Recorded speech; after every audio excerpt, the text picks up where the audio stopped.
नमस्ते, मैं राशि जंगीर। आज पढ़ेंगी कक्षा 6 की हिंदी। इसमें पार्ट नंबर 3 नादान दोस्त भाग 2। इसमें देखेंगे आज 11वां गद्यांश। देखिए नादान दोस्त कहानी।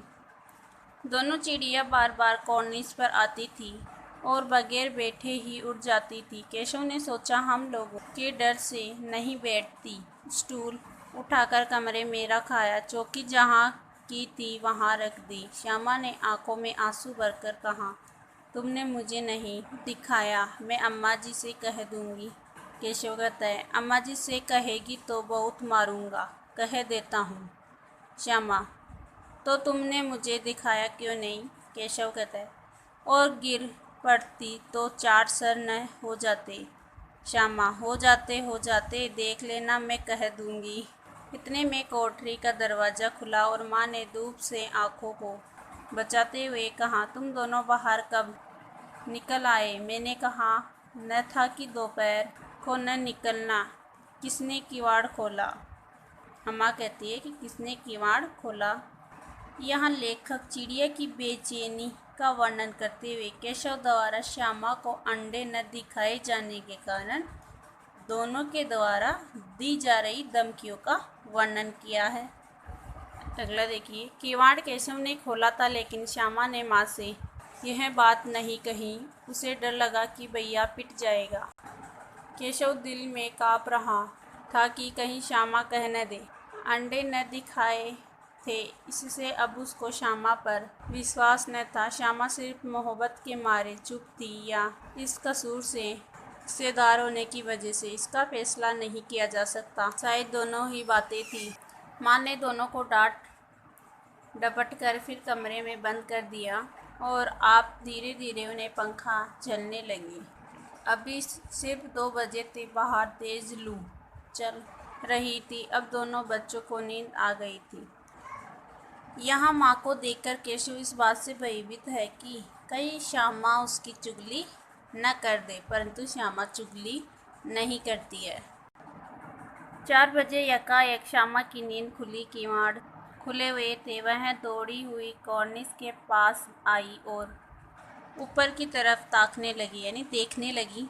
टोकरी का पता न था। संयोग से उसकी नज़र नीचे गई और वह उल्टे पांव दौड़ती हुई कमरे में जाकर जोर से बोली, भैया अंडे तो नीचे पड़े हैं, बच्चे उठ गए। केशव घबराकर उठा और दौड़ा हुआ बाहर आया तो क्या देखता है कि तीनों अंडे नीचे टूटे पड़े हैं और उसने कोई चूने की सी चीज़ बाहर निकल आई है। पानी की प्याली भी एक तरफ टूटी पड़ी है।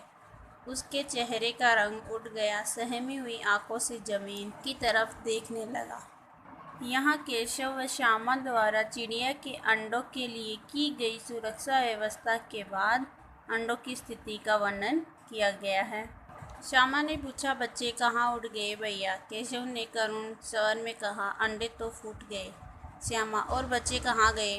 केशव कहता है, तेरे सर में देखती नहीं है कि है अंडों में से उजला उजला पानी निकल आया है, वहीं तो 2-4 दिनों में बच्चे बन जाते। माँ ने सोटी हाथ में लिए हुए पूछा, तुम दोनों वहाँ धूप में क्या कर रहे हो? श्यामा ने कहा, अम्मा जी चिड़िया के अंडे टूटे पड़े हैं। माँ ने आकर टूटे हुए अंडों को देखा और गुस्से से बोली, तुम लोगों ने अंडों को छुआ होगा। अब तो श्यामा को भैया पर जरा भी तरस न आया। उसी ने शायद अंडों को इस तरह रख दिया कि वह नीचे गिर पड़े। इसकी उसे सजा मिलनी चाहिए। बोली, इन्होंने अंडों को छेड़ा था अम्मा जी। यहाँ अंडों की नष्ट होने पर माँ के गुस्से को देखकर श्यामा केशव को दोषी मानती है। माँ ने केशव से पूछा, क्यों रे केशव बिकी बिल्ली बना खड़ा रहा? माँ, तू वहाँ पहुँचा कैसे? बिग्गी बिल्ली बना करता है, पूरी तरह डर जाना। श्यामा, चौकी पर स्टूल रखकर चढ़े अम्मा जी। केशव, तू स्टूल थामे नहीं खड़ी थी? श्यामा, तुम्ही ने तो कहा था। माँ, तू इतना बड़ा हुआ।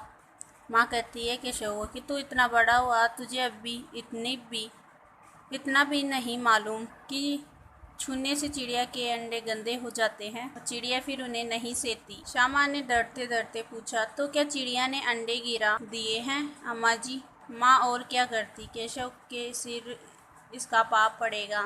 हाय हाय 3 जने ले ली दुष्ट ने।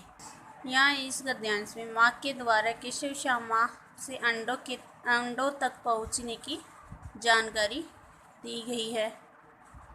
केशव रोनी सूरत बनाकर बोला, मैंने तो सिर्फ अंडों को गद्दी पर रख दिया था अम्मा जी। माँ को हंसी आ गई, मगर केशव को कई दिनों तक अपनी गलती पर अफसोस होता रहा। अंडों की हिफाजत करने के जोग में उसने उनका सत्यानाश कर डाला। इसे याद कर वह कभी कभी रो पड़ता था। दोनों चिड़ियाँ वहाँ फिर न दिखाई दी। इस गद्यांश में केशव द्वारा अफसोस किया गया है। यह पाठ यहीं समाप्त होता है। देखिए इस पाठ के प्रश्न उत्तर।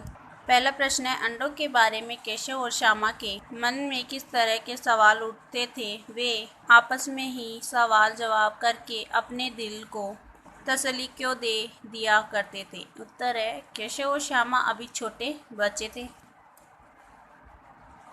वे चिड़ियों की जीवन और अंडों के बारे में बहुत कम जानते थे, इसलिए अपने घर की कॉर्निस पर चिड़िया के अंडे देने की बात जानकर दोनों के मन में अंडों को देखने की उत्सुकता रहती थी। दोनों के मन में अंडों को लेकर तरह तरह के सवाल उठते रहते थे, जैसे अंडे कितने बड़े, किस रंग के और कुल कितने होंगे, वे क्या खाते होंगे, उनसे बच्चे कैसे निकलेंगे, बच्चों के पंख कैसे निकलेंगे आदि। केशव और श्यामा को अपने मन में उठने वाले इन सवालों के जवाब स्वयं ही देने पड़ते थे, क्योंकि उनकी माँ को घर के कामों से और पिता को ऑफिस के कामों से फुर्सत ही नहीं मिलती थी। अतः उनके घर में ऐसा कोई नहीं था जो उनके सवालों के जवाब उन्हें देता।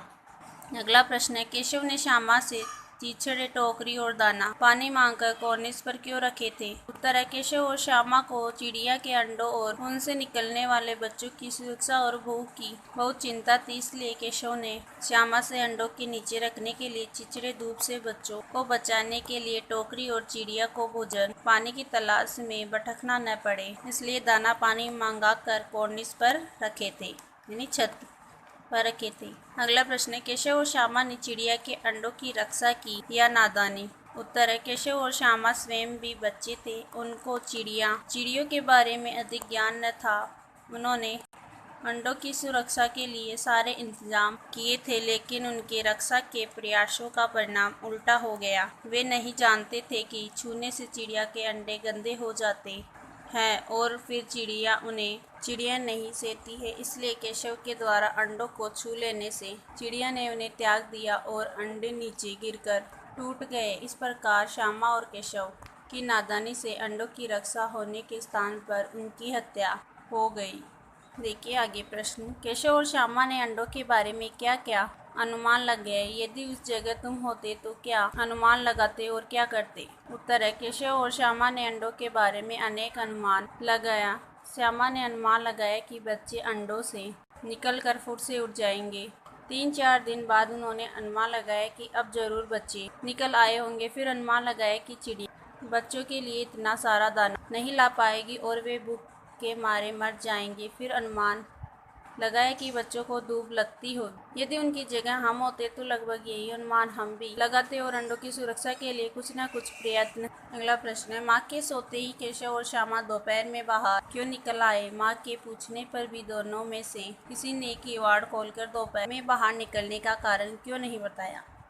उत्तर है, केशव और श्यामा को पता था कि यदि माँ को उनकी योजना पता चल जाएगी तो वह डांटकर उनको सुला देगी और वे चिड़िया के लिए दाने पानी का प्रबंध नहीं कर पाएंगे और न ही उन्हें धूप से बचा पाएंगे। इसलिए माँ के सोते ही दोनों चुपचाप किवाड़ खोलकर दोपहर में बाहर निकल आए। माँ के पूछने पर भी उन्होंने किवाड़ खोलकर बाहर आने का कारण नहीं बताया, क्योंकि माँ को यह बात बताने पर पिटाई होने का डर था।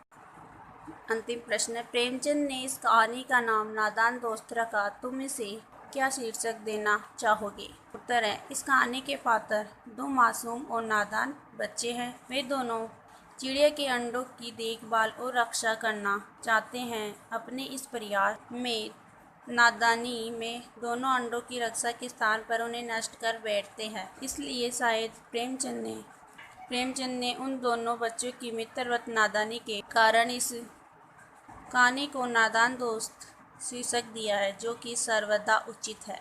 मैं इस कहानी को चिड़िया के अंडे शीर्षक देना चाहूँगा, क्योंकि इस कहानी का संपूर्ण कथानक चिड़िया के अंडों के इर्द गिर्द ही घूमता रहता है। यह पाठ यहीं समाप्त होता है। धन्यवाद।